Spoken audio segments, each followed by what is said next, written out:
Hello everyone, I am Mem Isma. Okay now, today Mem would like to explanation about will and be going to. Jadi Mem saat ini mau menjelaskan tentang will and be going to. Will and be going to has the same meaning. Mempunyai arti yang sama. Will artinya akan, and be going to artinya akan. Will and be going to we use when we want to say or do something in the future. Jadi kita menggunakan will dan be going to ketika kita mau mengatakan atau melakukan sesuatu di masa yang akan datang.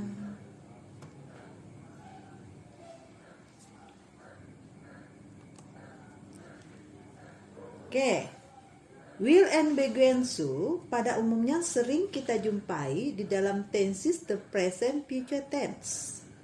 Oke, sebelum Mem melanjutkan menjelaskan tentang will and be going to, Mem akan menjelaskan sedikit tentang the present future tense. Jadi the present future tense itu sendiri adalah tenses yang digunakan untuk menyatakan suatu peristiwa atau perbuatan yang akan dilakukan atau terjadi di masa yang akan datang. Jadi selain the present future tense juga ada tenses yang lain yang biasa digunakan apabila kita memakai atau menggunakan will dan be going to. Tapi pada umumnya sering sekali kita mendapatkan will and be going to di dalam tenses the present future tense. The present future tense itu memiliki tense maker or a verb atau keterangan waktu.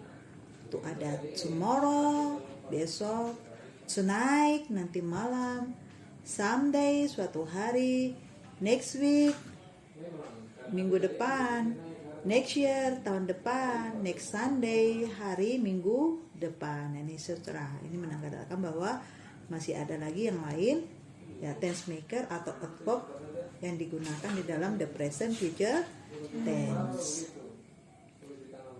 Oke, sekarang kita masuk di dalam penjelasan masalah will ya.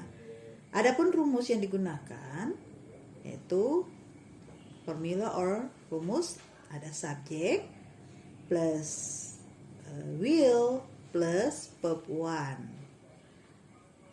Subjek ini biasa seperti I, you, she, he, it, they, we. Ya, namanya subjek itu adalah pelaku atau posisinya selalu berada di depan kalimat. Setelah itu will, setelah itu verb one, kata kerja bentuk pertama atau base of verb, ya, dasar dari kata kerja. Contohnya belajar, study, mengajar, teach, kemudian berdiri, stand, makan, eat, duduk, sit, dan etc. dan banyak lagi.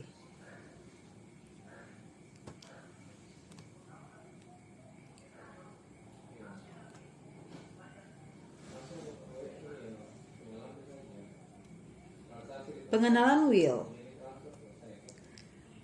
Kapan menggunakan will?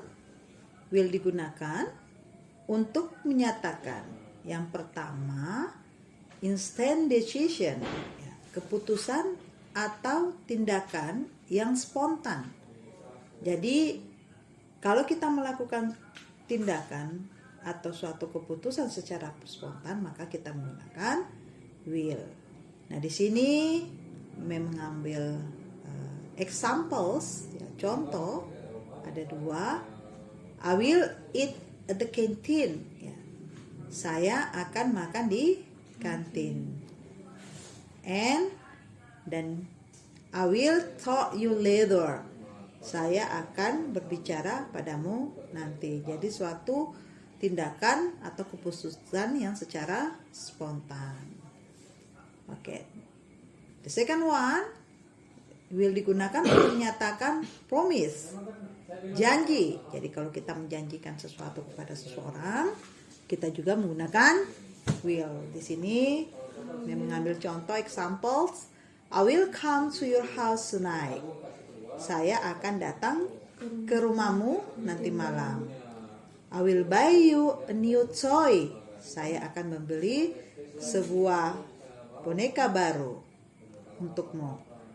Jadi kalau kita menjanjikan sesuatu kepada seseorang, kita juga menggunakan will. So, will digunakan untuk menyatakan prediction. Ya, prediction ini adalah prediksi berdasarkan pendapat pribadi, percaya sesuatu yang mungkin terjadi. Jadi mungkin kita lihat di atas langit sudah gelap, kemudian kita punya opini sendiri bahwa akan turun hujan.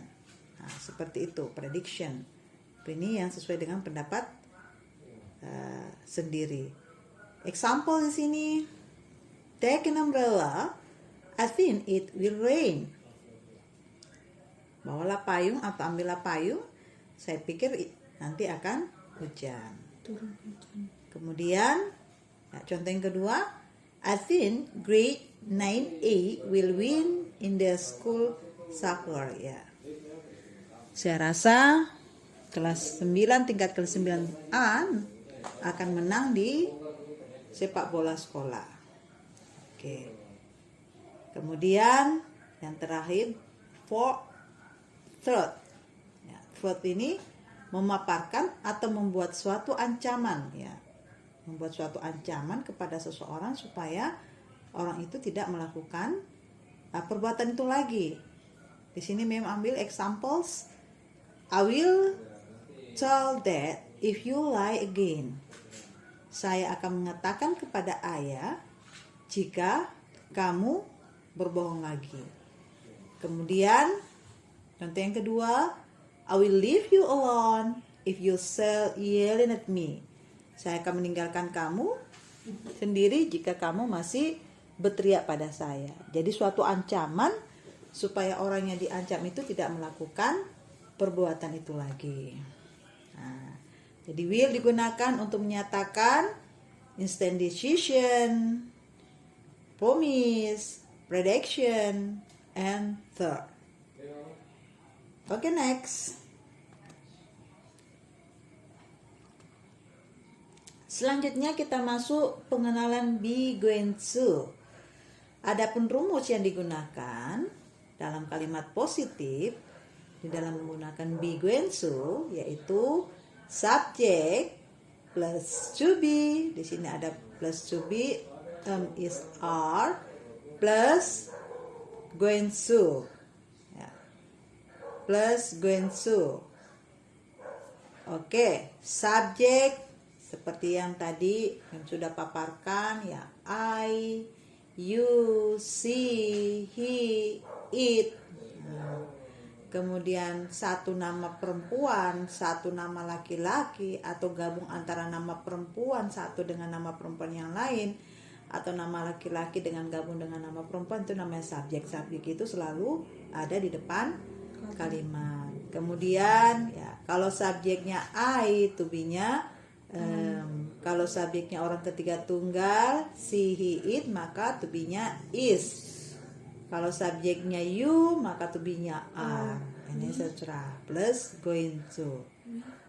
Kemudian going to digunakan untuk menyatakan yang the first one, pure plans. Ya, pure plans ini rencana yang sudah diputuskan sebelumnya. Jadi kalau kita merencanakan sesuatu, ya mau pergi ke suatu tempat, ya pasti kita rencanakan sebelumnya. Itu pure plans, maksudnya seperti itu. Example di sini, I'm going to visit my grandma this weekend. I'm going to visit my grandma this weekend. Saya akan pergi mengunjungi nenek saya this weekend, liburan ini. Jadi going to digunakan di dalam pure plans ya suatu rencana yang sudah diputuskan. Jadi mengunjungi neneknya otomatis jauh sebelumnya ya merencanakan dulu, tidak serta-merta langsung pergi. Nah, contoh kedua di sini, Mem ambil we are going to go to Jakarta next week. Kami akan pergi ke Jakarta next week, minggu depan. Jadi merencanakan dulu baru pergi ke Jakarta. Oke, yang kedua, evidence or science. Evidence or science di sini prediksi berdasarkan bukti nyata saat ini. Ya. Examples.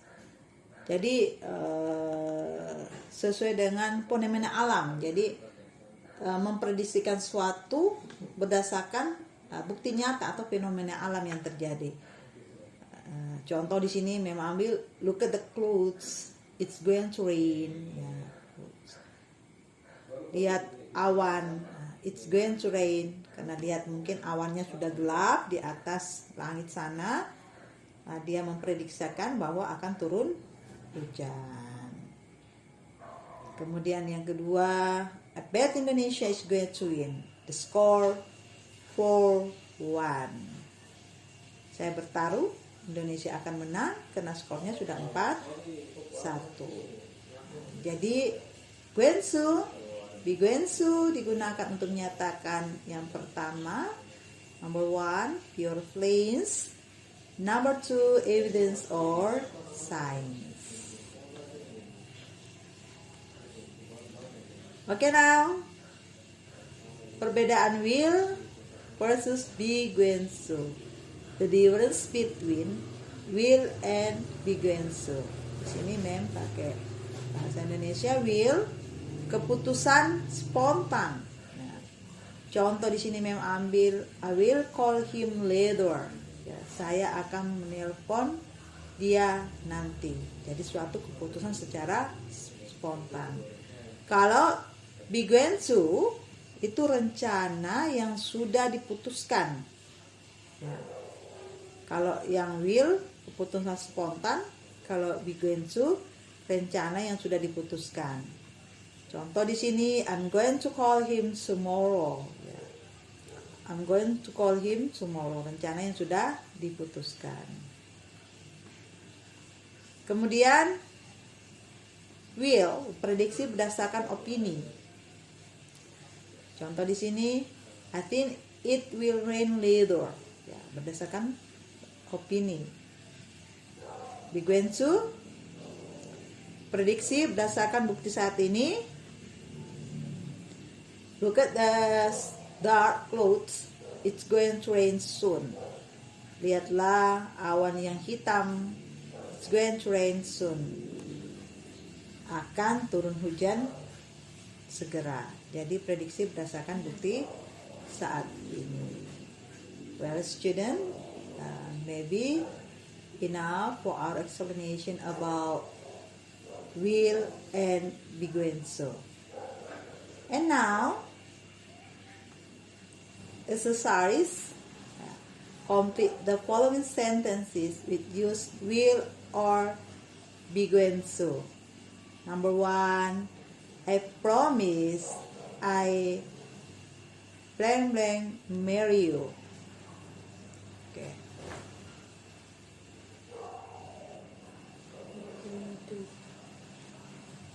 Number 2, I bought a piano and I blank to play it.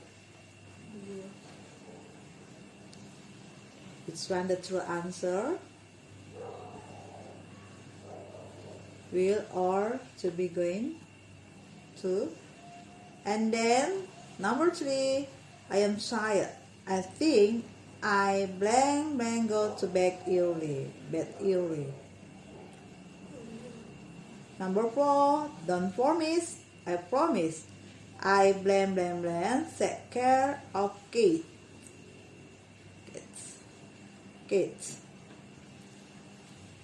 Okay, then number 5, when we are old, life be either.